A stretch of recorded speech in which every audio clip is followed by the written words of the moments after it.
Good morning dear students, welcome back. ನಾನು ನಿಮ್ಮ physics professor doctor Nagaraj.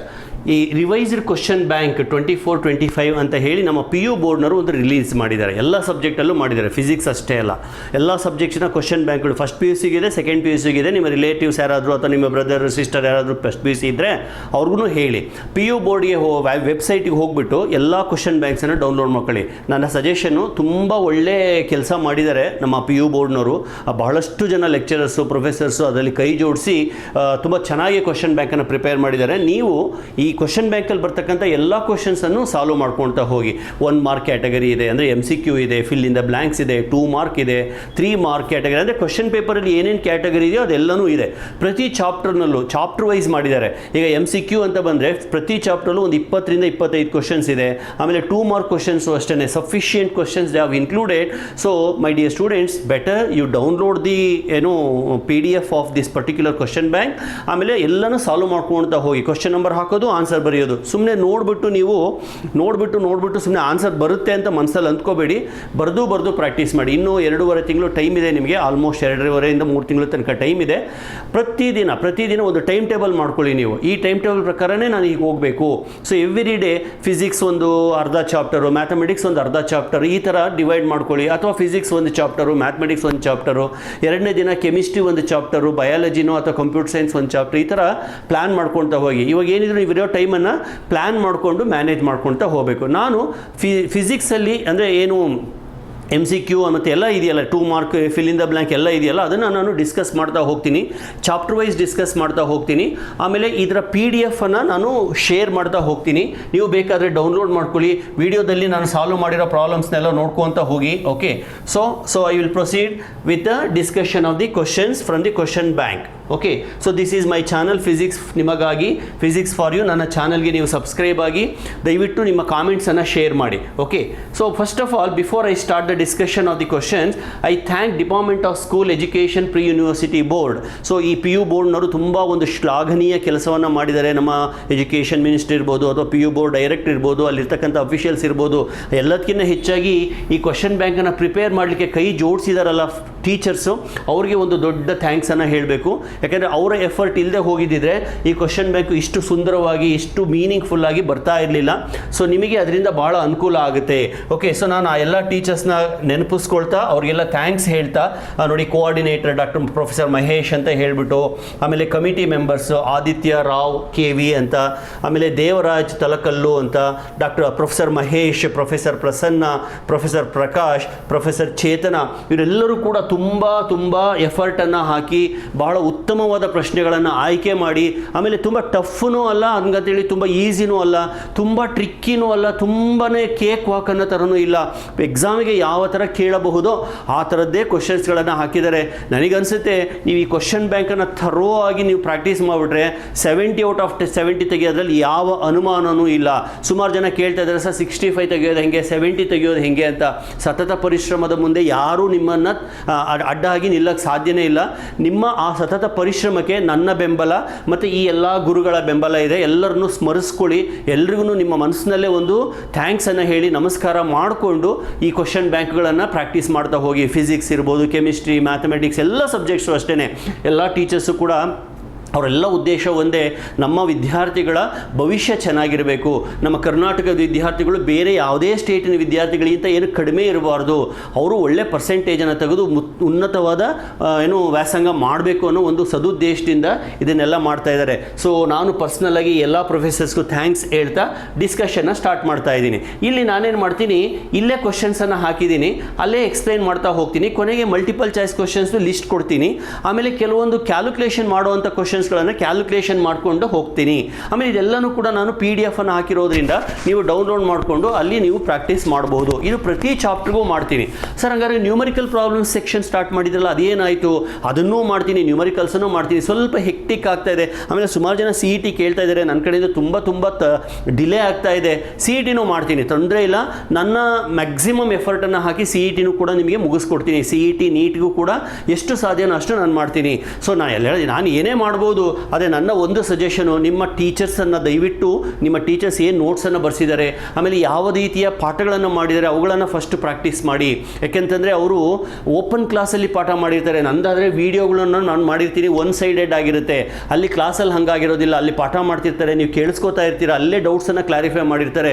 So teachers ಮಾಡಿರೋದನ್ನು ನೀಟಾಗಿ ನೀವು ಕೇಳಿಸ್ಕೊಂಡು ರಿವೈಸ್ ಮಾಡಿ, ಅವ್ರು ಕೊಟ್ಟಿರೋ ನೋಟ್ಸ್ಗಳನ್ನು ಪ್ರಾಕ್ಟೀಸ್ ಮಾಡಿ. ಓಕೆ, ಸೊ ಇಷ್ಟು ಹೇಳಿ ಫಸ್ಟ್ ಪ್ರಶ್ನೆಗೆ ಹೋಗ್ತೀನಿ. ನೋಡಿ, ಕ್ವಶನ್ ನಾನು ರೆಡ್ಡಲ್ಲಿ ಹಾಕಿದ್ದೀನಿ, ಬಹುಶಃ ಕಾಣಿಸುತ್ತೆ ಅನ್ಸುತ್ತೆ. When a glass rod is rubbed with silk cloth, 4 option ಇದೆ. Silk cloth will lose electrons to the glass rod acquires electrons, therefore becomes negative charge. ಆಮೇಲೆ glass rod lose electrons to the silk acquires positive charge.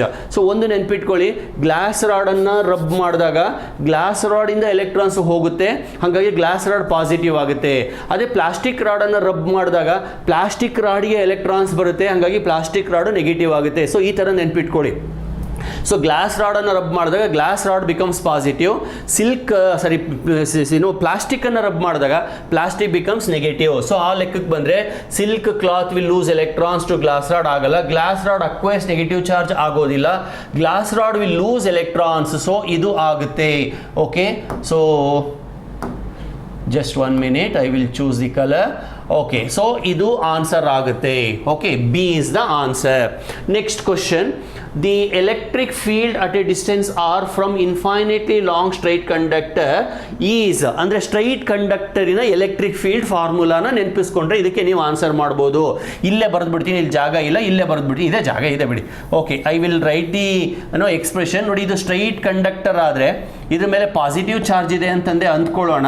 So ಯಾವುದೋ ಒಂದು ಪಾಯಿಂಟಲ್ಲಿ at a distance of R electric intensity is given by 1/2 pi epsilon naught. ಬೇರೆ ಎಲ್ಲದರಲ್ಲೂ 1/4 pi epsilon naught ಬರುತ್ತೆ, ಇಲ್ಲಿ 1/2 pi epsilon naught into lambda divided by R. Lambda ಅಂದರೆ ಏನು sir? Charge density.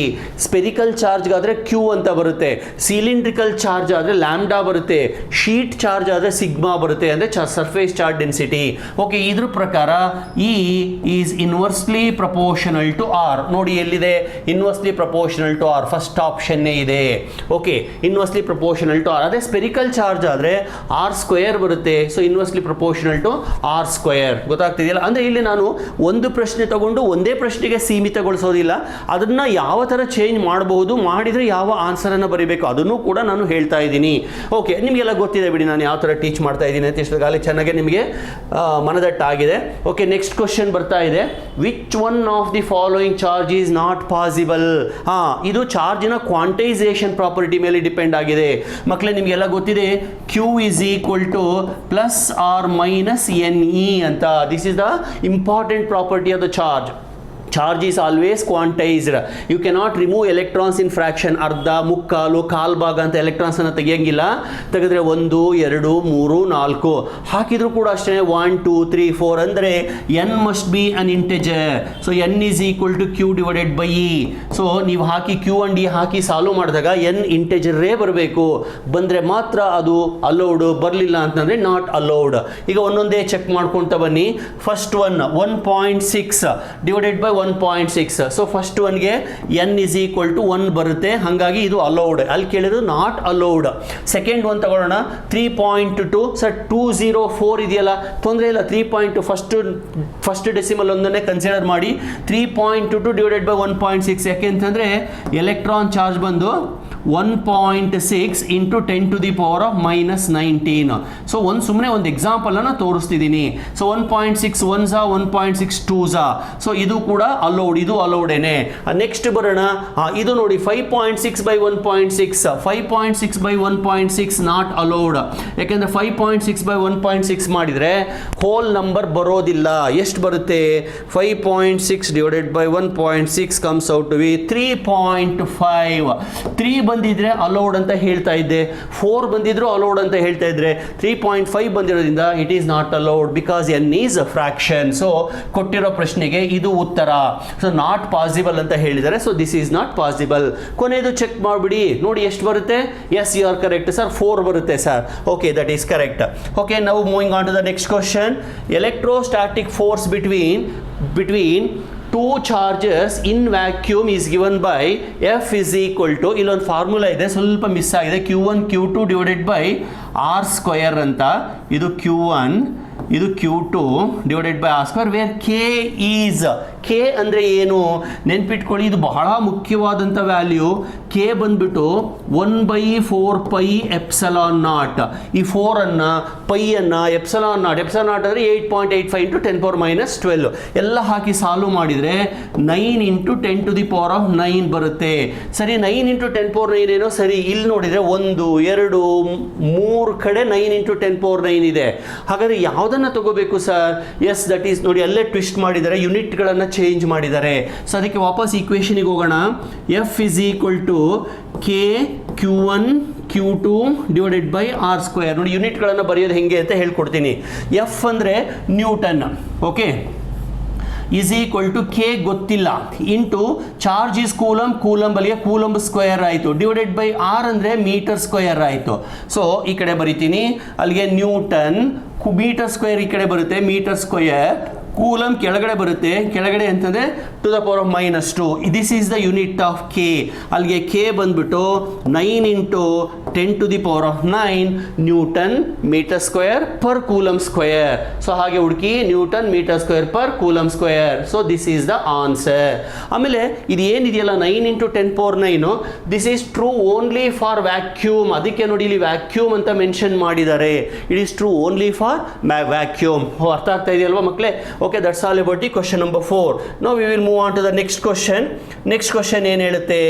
Force on any charge due to number of other charges is vector sum ಅಂತ ಹೇಳ್ತಾರೆ. Vector sum of all the forces on that charge due to other charges. ಇಲ್ಲಿ ಒಂದು statement ಇದೆ ಅಷ್ಟೇನೆ.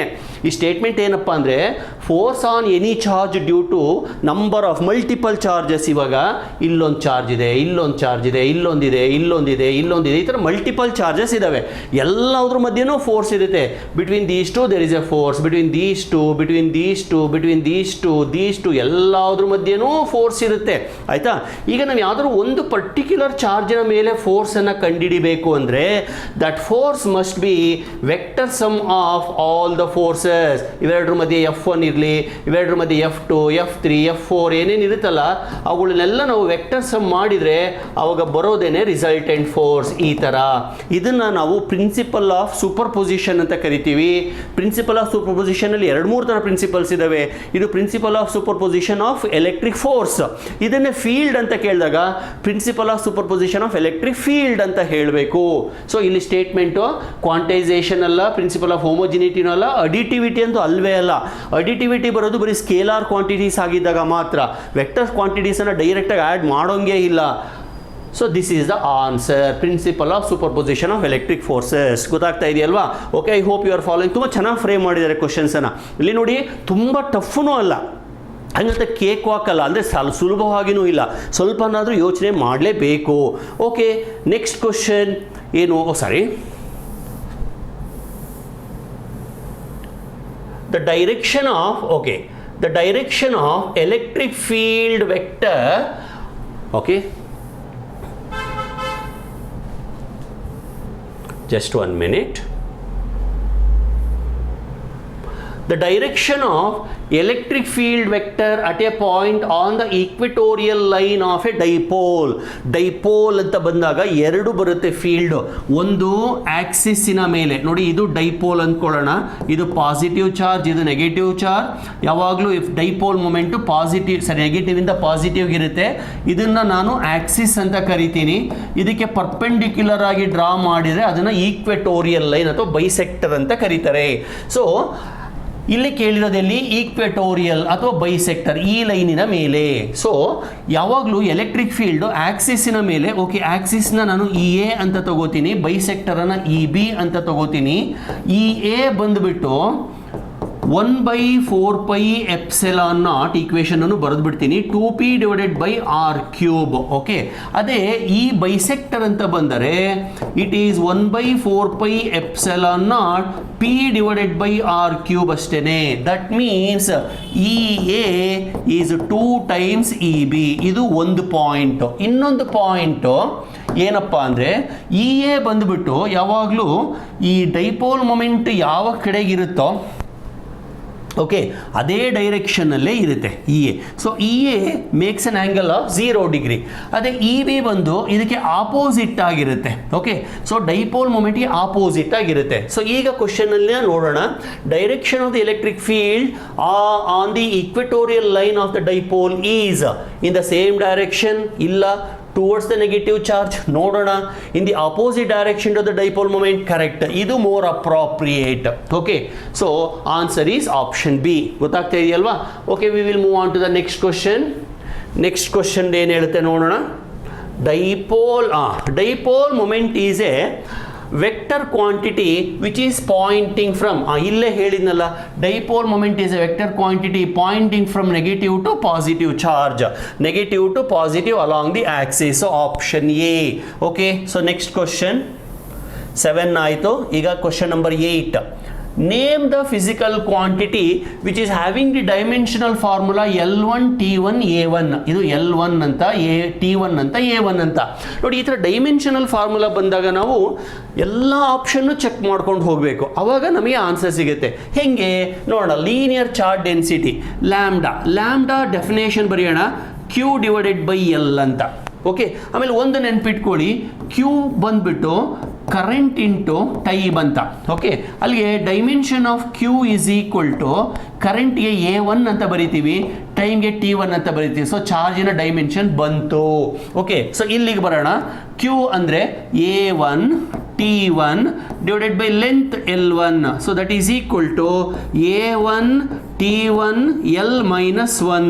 But ಕೊಟ್ಟಿರೋದು ಬೇರೆ, A1 T1 L1. So ಹಂಗಾಗಿ option A ಆಗೋದಿಲ್ಲ. ಕೆಪಾಸಿಟೆನ್ಸಿಗೆ ಬರೋಣ. ಸಿ ಬಂದುಬಿಟ್ಟು, ಸೊ ಯಾವಾಗಲೂ ನಾವು ಬೇಸಿಕ್ ಈಕ್ವೇಷನಿಂದನೇ ಶುರು ಮಾಡಬೇಕು. Q is equal to CV, C is equal to Q/V. ನೋಡಿ, ಈ ಕ್ವಶನನ್ನು ನಾನು ಎಕ್ಸ್ಪ್ಲೈನ್ ಮಾಡೋದ್ರ ಮೂಲಕ ಡೈಮೆನ್ಷನ್ಸನ್ನು ಬರೆಯೋದು ಹೆಂಗೆ ಅಂತಂದು ಕೂಡ ಹೇಳ್ತಾ ಇದ್ದೀನಿ. ಅಂದರೆ this question is equivalent to 4 questions. ಇಲ್ಲಿ ಅವನು ಲೀನಿಯರ್ ಚಾರ್ಜ್ ಡೆನ್ಸಿಟಿದೇ ಡೈಮೆನ್ಷನ್ ಕೊಡ್ಬೋದು, ಯಾರಿಗೆ ಗೊತ್ತು, ಅಥವಾ ಕೆಪಾಸಿಟೆನ್ಸ್ದೇ ಡೈಮೆನ್ಷನ್ ಕೊಡ್ಬೋದು, ಅಥವಾ ಡೈಪೋಲ್ ಮೊಮೆಂಟೇ ಕೊಡ್ಬೋದು. ಸೊ ಒಟ್ಟಾರೆ ಡೈಮೆನ್ಷನ್ ಬರೆಯೋದು ಹೆಂಗೆ ಅಂತ ನಿಮಗೆ ಗೊತ್ತಿರಬೇಕು. So that is C is equal to Q ಅಂದರೆ IT. ಓಕೆ, V ಅಂದರೆ ಇಲ್ಲಿ ಬರೆದಿರ್ತೀನಿ, V ಅಂದರೆ work done per unit charge ಅಂತ. That is force into displacement divided by AT. ಗೊತ್ತಾಯ್ತಲ್ವಾ? ಸೊ ಅಲ್ಲಿಗೆ IT Q ಬಂದ್ವಿ, V ಬಂದು force displacement divided by AT.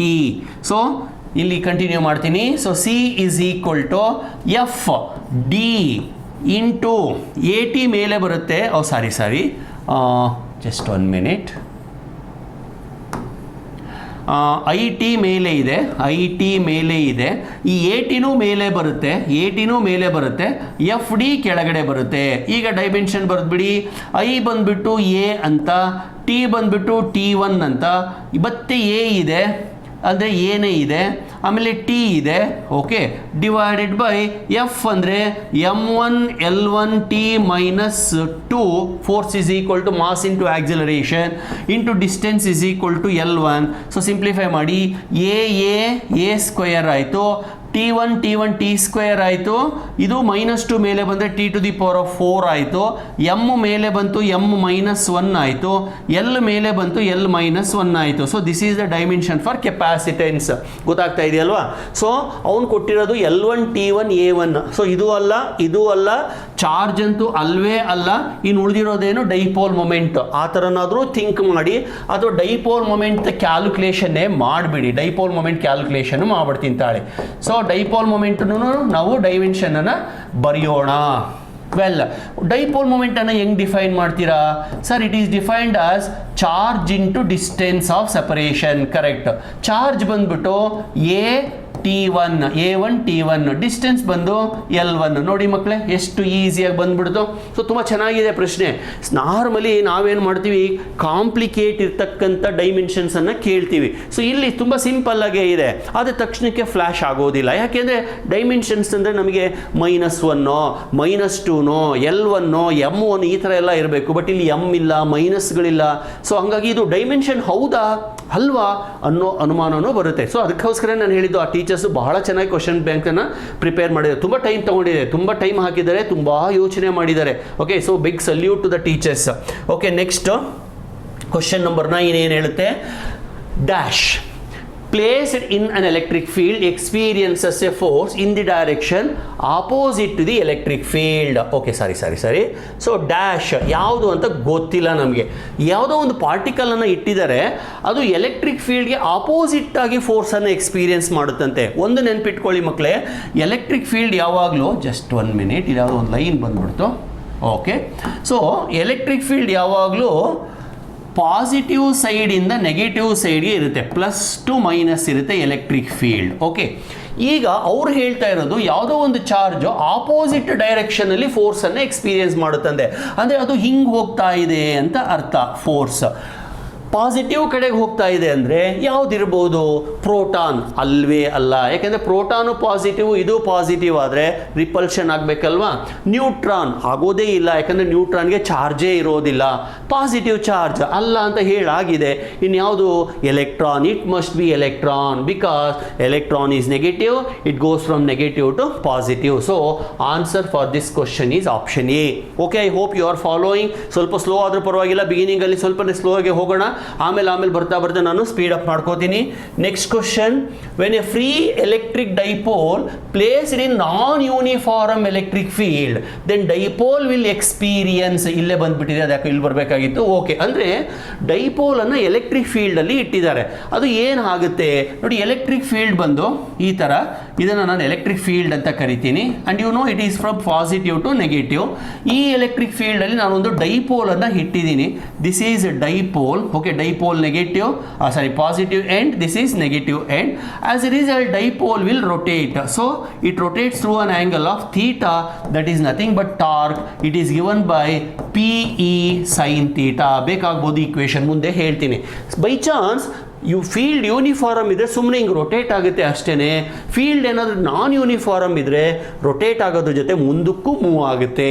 ಅಂದರೆ it not only experience torque, it also experience force. ಹಾಗಾದರೆ ನೋಡಿ, both force and torque, first ಒನ್ನೇ correct. Only torque ಅಂದಿದ್ದಾರೆ, neither torque nor force ಅಂದಿದ್ದಾರೆ, ಅಥವಾ only force but no torque ಅಂದಿದ್ದಾರೆ.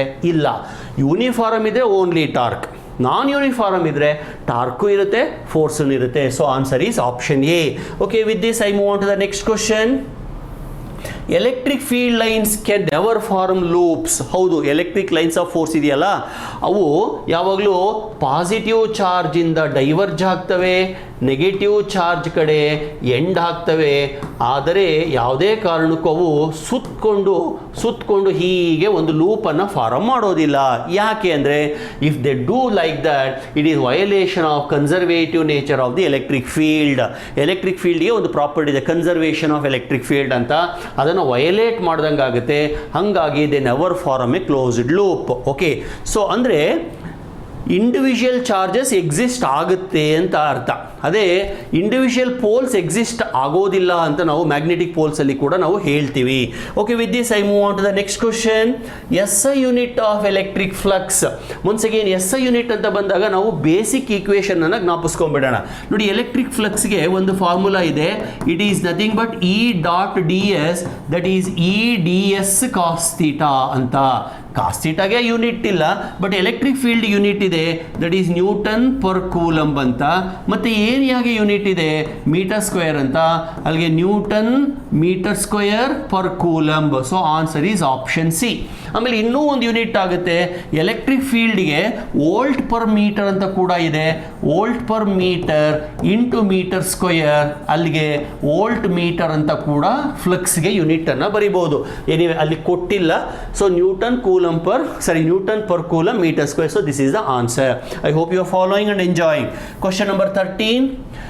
Electric field intensity at a distance R, ಇದು ಸ್ವಲ್ಪ ಕಾಣಿಸ್ತಾ ಇಲ್ಲ, at a distance R from the centre of uniformly charged sphere outside the sphere is E. ಅಂದರೆ ಒಂದು spear ಇದೆ, ಸ್ಪಿಯರಿನ ಸೆಂಟರಿಂದ R ಅನ್ನೋ ಡಿಸ್ಟೆನ್ಸಲ್ಲಿ ಎಲೆಕ್ಟ್ರಿಕ್ ಇಂಟೆನ್ಸಿಟಿಯನ್ನು ಕೊಟ್ಟಿದ್ದಾರೆ. Uniformly charge ಅಂದರೆ ಸರ್ಫೇಸಿನ ಮೇಲೆ ಚಾರ್ಜ್ ಡಿಸ್ಟ್ರಿಬ್ಯೂಷನ್ ಯೂನಿಫಾರ್ಮ್ ಆಗಿದೆ.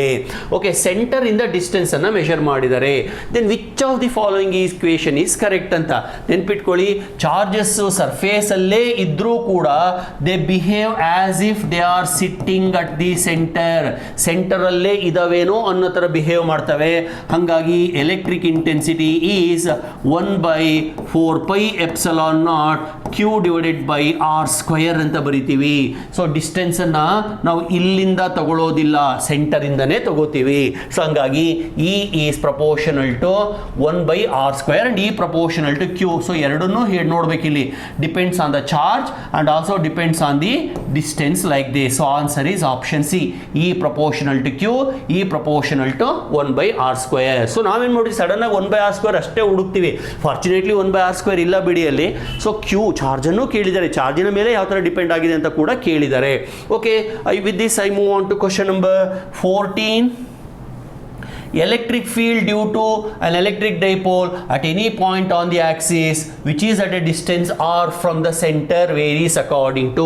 ಇದನ್ನು ಆಗಲೇ ಬರೆದಿದ್ದೆ.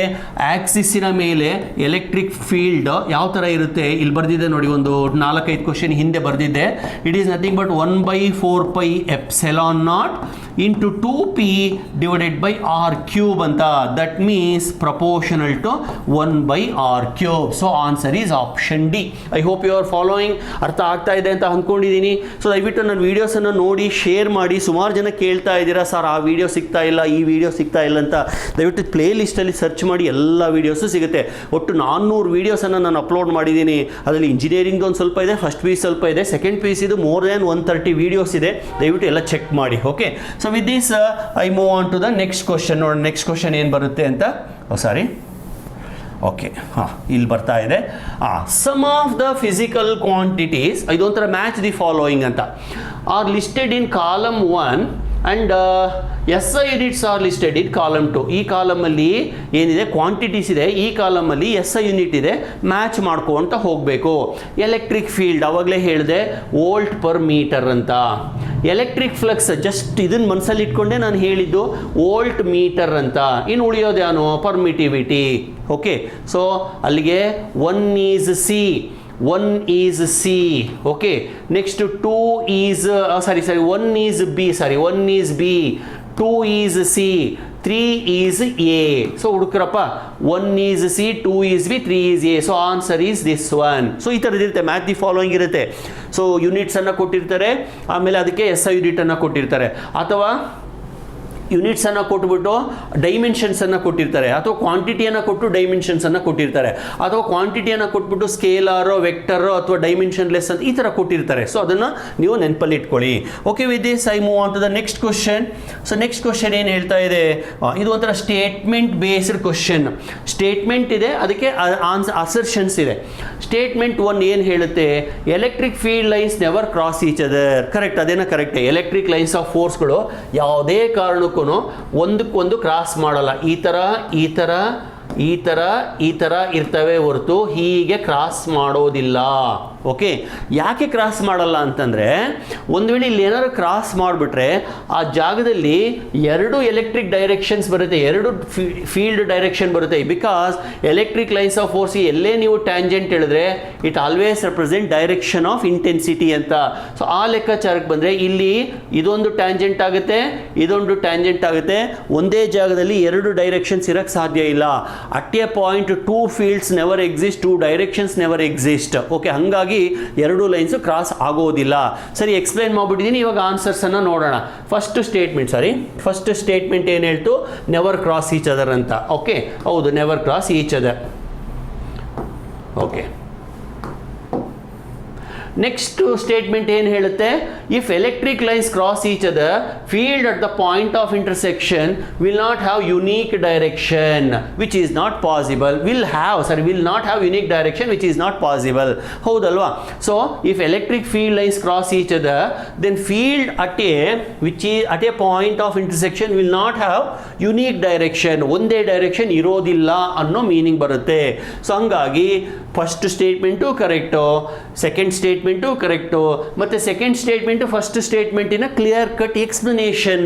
ಸೊ ಅಲ್ಲಿಗೆ both statements are correct. Statement 2 is the correct explanation of statement 1. So ಇವು ಸ್ವಲ್ಪ ಇಲ್ಲಿ ನಮಗೆ ಸ್ವಲ್ಪ ಹೊಡ್ತಾ ಕೊಡ್ತವೆ ಈ ಥರದವು. ಯಾಕೆ ಅಂತಂದರೆ ಸ್ಟೇಟ್ಮೆಂಟ್ ಸರಿ ಇರುತ್ತೆ, ಸ್ಟೇಟ್ಮೆಂಟ್ ಸರಿ ಇರೋದ್ರ ಜೊತೆಗೆ ಎರಡನೇ ಸ್ಟೇಟ್ಮೆಂಟು ಮೊದಲನೇ ಸ್ಟೇಟ್ಮೆಂಟನ್ನು ಡಿಫೆಂಡ್ ಮಾಡ್ಕೋತಿದೆಯಾ ಇಲ್ಲೋ ಅನ್ನೋ ಒಂದು ಅನುಮಾನ ಕಾಡುತ್ತೆ.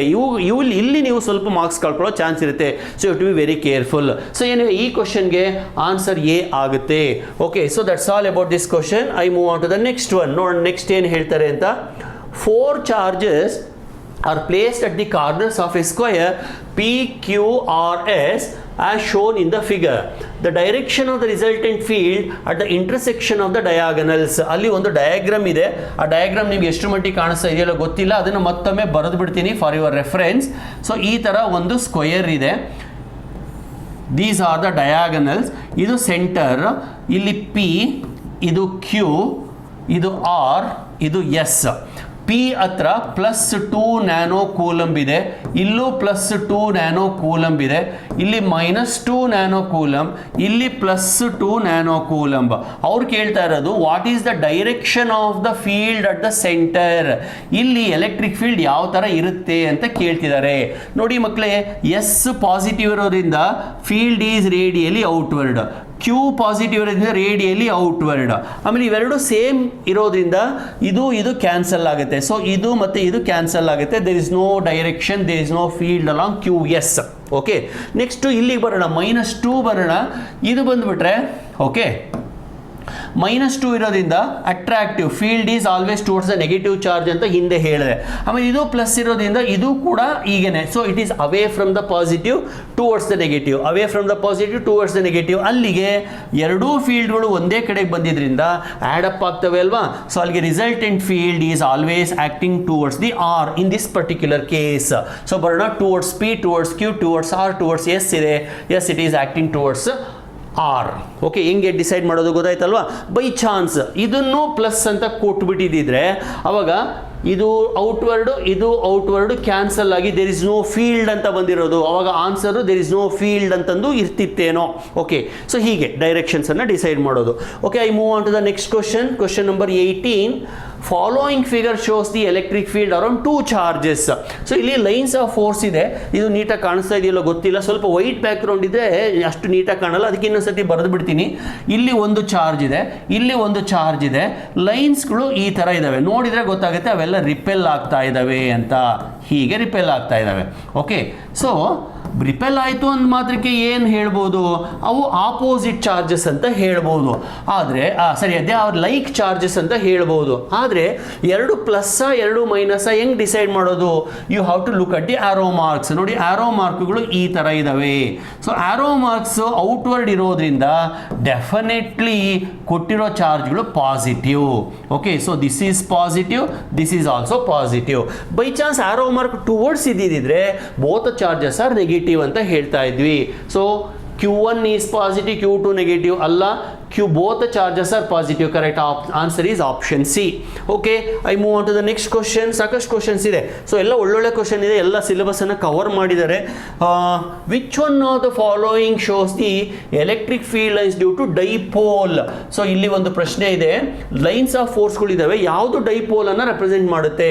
ನೋಡಿ, ಈ ಡಯಾಗ್ರಾಮ್ ಅಲ್ಲಿ ಆರೋ ಮಾರ್ಕ್ಸ್ ಎಲ್ಲ ಈ ತರ ಇದೆ, ಅಂದ್ರೆ ಇದು ಪಾಸಿಟಿವ್, ಇಲ್ಲೂ ಅಷ್ಟೇ ಹೀಗಿದೆ. ಸೊ ಇದು ಪಾಸಿಟಿವ್. ಓಕೆ, ಡೈಪೋಲ್ ಆಗಲ್ಲ. ಆಮೇಲೆ ಇಲ್ಲಿ ಎಲ್ಲ ಲೈನ್ಸು ಹೀಗೆ ಇರೋದ್ರಿಂದ ಇದು ಪಾಸಿಟಿವ್, ಸಿಂಗಲ್ ಚಾರ್ಜ್, ಅದು ಆಗೋದಿಲ್ಲ. ಇಲ್ಲಿ ಇದೆ, ಓಕೆ ಒಪ್ಕೊಳ್ಳೋಣ, ಈ ಥರ ಲೈನ್ಸ್ ಬಂದು ಈ ಕಡೆ ಎಂಡ್ ಆಗುತ್ತೆ, ಆದರೆ ಯೂನಿಫಾರ್ಮ್ ಲೈನ್ಸ್ ಇಲ್ಲ, ಇಲ್ಲಿ ಜಾಸ್ತಿ ಲೈನ್ಸ್ ಇದೆ. So more lines are they. ಇಲ್ಲಿ ಲೆಸ್ ಲೈನ್ಸ್ ಆರ್ ದೇರ್, ಹಾಗಾಗಿ Q2 is greater than Q1. ನಾವು ಕಂಡುಹಿಡಬೇಕಾಗಿರೋದು ಡೈಪೋಲ್ ಆಗಬೇಕಂದ್ರೆ ಎರಡೂ ಕಡೆ ಸೇಮ್ ನಂಬರ್ ಆಫ್ ಲೈನ್ಸ್ ಇರಬೇಕು, ಒಂದು ಕಡೆಯಿಂದ ಹೊರಟು ಇನ್ನೊಂದು ಕಡೆ ಕನ್ವರ್ಜ್ ಆಗಿರಬೇಕು, ಅಂದ್ರೆ ಒಂದು ಪಾಸಿಟಿವ್ ಆಗಿರಬೇಕು ಇನ್ನೊಂದು ನೆಗೆಟಿವ್ ಆಗಿರಬೇಕು. ಸೊ ಆ ಲೆಕ್ಕಕ್ಕೆ B is the answer. So dipole ಅನ್ನ ನಾವು ಥ್ರೂ ಲೈನ್ಸ್ ಆಫ್ ಫೋರ್ಸ್ ಕಂಡುಹಿಡಿತಾ ಇದ್ದೀವಿ, ಗೊತ್ತಾಯ್ತಲ್ವಾ? Okay, I move on to the next question number 20. Okay, given figure is related to Gauss law in electrostatics. Gauss theorem ಗೊತ್ತಿದೆಯಲ್ವಾ? Phi is equal to Q divided by epsilon naught. Figure ಅನ್ನು ನೋಡಿ, ಇಲ್ಲಿ 4 charge ಇದೆ, 1 2 3 4.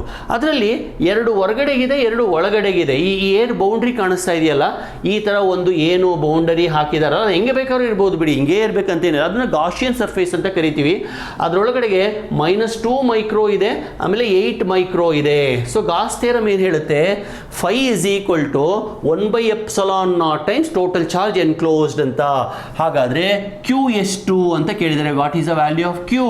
So Q ಬಂದ್ಬಿಟ್ಟು total charge that is -2 + 8 that is equal to 6 micro coulomb. So answer is option D. -6 ಇದೆ ನೋಡಿ, by chance ಇದನ್ನು ಇದನ್ನ +2 ಕೊಟ್ಟು ಇದನ್ನು -8 ಮಾಡಿದ್ದಿದ್ರೆ I would have selected this one. ಗೊತ್ತಾಗ್ತಾ ಇದೆಯಲ್ವಾ? ಸೊ ಇಲ್ಲಿಗೆ 20 ಪ್ರಶ್ನೆ ಏನು ಎಲೆಕ್ಟ್ರಿಕ್ ಚಾರ್ಜಸ್ ಮತ್ತು ಫೀಲ್ಡ್ಗೆ ಸಂಬಂಧಪಟ್ಟಂಗೆ ಸಾಕಷ್ಟು ಕವರ್ ಮಾಡಿದ್ದಾರೆ. ಸೊ ಇದೇ ಬೇಸಿಸ್ ಮೇಲೆ ಬರೀ 20 ಅಷ್ಟೇ ಅಲ್ಲ, ನಾನು ಎಕ್ಸ್ಪ್ಲೇನ್ ಮಾಡಿದ್ರಲ್ಲಿ ಇನ್ನೂ 20 ಕ್ವಶನ್ಸನ್ನು ನೀವು ಫ್ರೇಮ್ ಮಾಡ್ಬೋದು. ನೋಡಿ ಇಲ್ಲೇನೆ ನಾನು ಇನ್ನೊಂದು ಕ್ವಶನನ್ನು ಫ್ರೇಮ್ ಮಾಡ್ಬೋದು. ಇನ್ಸ್ಟೆಡ್ ಆಫ್ +2 ಐ ಗಿವ್ +3 -5 ಕೊಡ್ಬೋದು, ತೊಂದರೆ ಇಲ್ಲ. ಕಾನ್ಸೆಪ್ಟ್ ಮುಖ್ಯ ಇಲ್ಲಿ, ಏನು ಗಾಸ್ ಥಿಯರಮಿನ ಮೇಲೆ ಒಂದು ಕ್ವಶನ್ ಇರುತ್ತೆ ಅನ್ನೋದು ಮುಖ್ಯ. Okay, with this I move on to the fill in the blanks. Fill in the blanks ಅಲ್ಲಿ ಆಪ್ಷನ್ಸ್ ಕೊಟ್ಟಿದ್ದಾರೆ, ನ್ಯೂಟ್ರಲ್ ಅಂತ, ನೆಗೆಟಿವ್ ಅಂತ, ಪಾಸಿಟಿವ್ ಅಂತ, ಮ್ಯಾಕ್ಸಿಮಮ್ ಅಂತ, 0 ಅಂತ, ಇನ್ಫಿನಿಟಿ ಅಂತ. ಒಂದೊಂದಾಗಿ ನೋಡ್ಕೊಂತ ಹೋಗೋಣ. ಈ ಫಿಲ್ ಇನ್ ದ ಬ್ಲ್ಯಾಂಕ್ಸ್ ಅನ್ನ ಮಾಡಿ ಈ ವಿಡಿಯೋನ ಎಂಡ್ ಮಾಡ್ತೀನಿ. ನಾನು ಒಂದು ಚಾಪ್ಟರ್ನ 3 ಭಾಗ ಮಾಡ್ಕೋತೀನಿ. Fill in the blanks MCQ 1 ಭಾಗ, ಈ 2 ಮಾರ್ಕ್ ಮತ್ತು 3 ಮಾರ್ಕ್ 1 ಭಾಗ, 5 ಮಾರ್ಕ್ಸ್ ಪೂರ್ತಿ 1 ಭಾಗ ಮಾಡ್ಕೋತೀನಿ. Okay, if area vector delta S of a surface is parallel to the applied electric field, then electric flux through the surface at its is, ಇದೇನೋ ಬಂದಿದೆ, ಸ್ವಲ್ಪ ಮಿಸ್ಟೇಕ್ ಆಗಿದೆ. ಫ್ಲಕ್ಸ್ ಇಫ್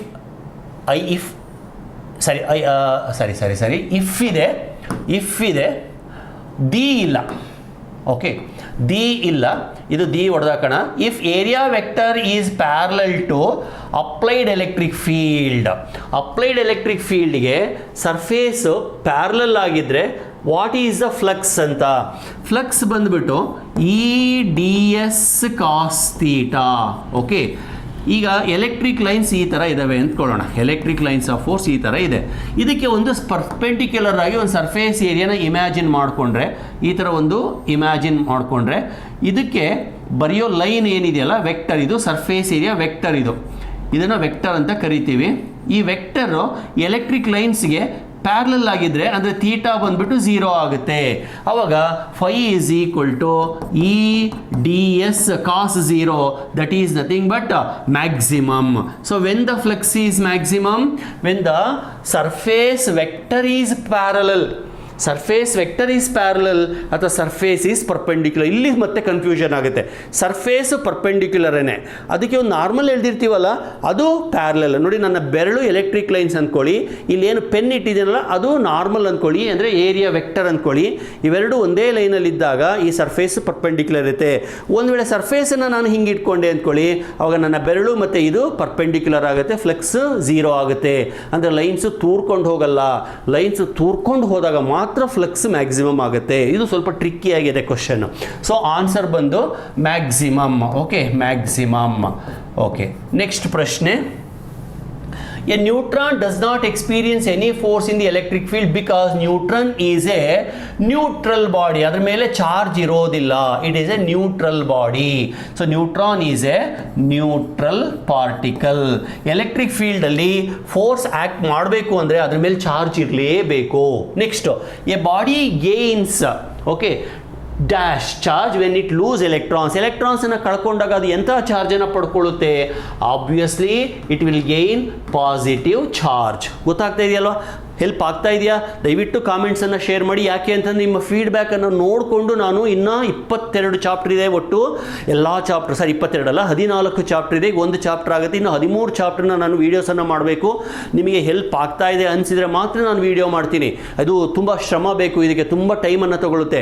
ನಾನು ಒಂದು ವೀಡಿಯೋ ಮಾಡಬೇಕು ಅಂತಂದರೆ ಮಿನಿಮಮ್ ಅಂದರೆ 6 to 7 ಅವರ್ಸ್ ಪ್ರಿಪ್ರೇಷನ್ ಮಾಡ್ಕೋಬೇಕು. ವೀಡಿಯೋಸನ್ನು, ಸ್ಲೈಡ್ಸನ್ನು ಮಾಡೋದಾಗಲಿ, ನೋಟ್ಸನ್ನು ಮಾಡೋದಾಗಲಿ, ಆಮೇಲೆ ಆನ್ಸರ್ಸನ್ನು ಮತ್ತೆ ನಾನು ಸತಿ ಕ್ಯಾಲ್ಕುಲೇಷನ್ ಮಾಡೋದಾಗಲಿ, demands lot of time.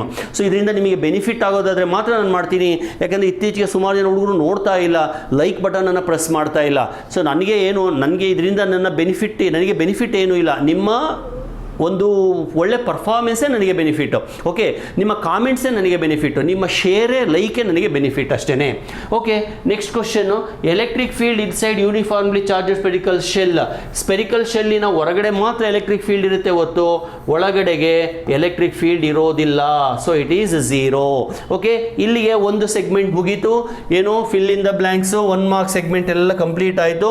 Next 2 mark questions ಬರ್ತಾ ಇದೆ ನೋಡಿ. ಇದನ್ನು ಅಷ್ಟೇ ಈ ಥರ ನಾನು ಮಾಡ್ಕೊಳ್ತಾ ಹೋಗಿದ್ದೀನಿ. ಆನ್ಸರ್ಸನ್ನು ಅಲ್ಲೇ ಬರೀತಾ ಹೋಗ್ತೀನಿ, ಆನ್ಸರನ್ನು ಎಕ್ಸ್ಪ್ಲೈನ್ ಮಾಡ್ತೀನಿ. ಯಾವುದಾದ್ರು ಕ್ಯಾಲ್ಕುಲೇಷನ್ ಬಂದರೆ ಅದನ್ನು ನಾನು ಅಲ್ಲಿ ಎಕ್ಸ್ಪ್ಲೈನ್ ಮಾಡ್ತೀನಿ. ಬಟ್ ನೀವು ನನಗೆ ಸಪೋರ್ಟ್ ಮಾಡಬೇಕು, ನನ್ನ ಜೊತೆಗಿರಬೇಕು, ನನ್ನ ಬೆನ್ನ ತಟ್ಟಬೇಕು. ಓಕೆ, ಅಲ್ಲಿಗೆ ನನಗೆ ಒಂದು ಹುಮ್ಮಸ್ಸು ಬರುತ್ತೆ. Thank you very much.